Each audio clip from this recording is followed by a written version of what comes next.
Oftentimes, if we're talking about the story of the Bible, we'll hear it told in 4 words.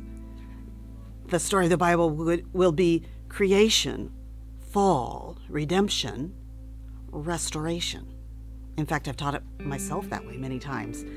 But I've come to think that that actually does not capture what the Bible is presenting to us. That instead, the story of the Bible is actually creation, fall, redemption, consummation.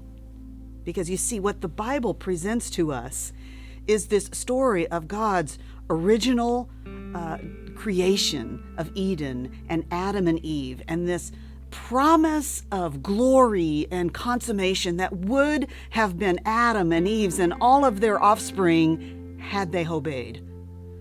But of course, Adam failed in obedience. And so he failed to lead us into this consummation, glorious life that God had always intended for his people. And this is why we are so grateful that God sent the second Adam, because he will not fail to lead us into this glorious life, this consummate life that he intended.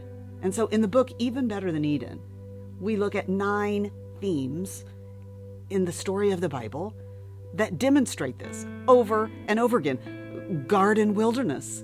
And we look at it through here's the garden as it was created, and here was the impact of the fall. And here's what God is doing in Christ to restore the garden.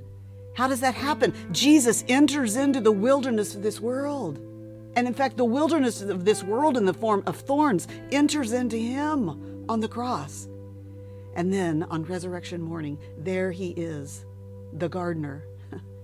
It's the dawn of the new creation. The new creation is beginning its work in all who put their faith in him, even now. And his intention is to restore the wilderness of this world and to turn it back into a glorious garden, a garden that's going to be even better than the original Eden.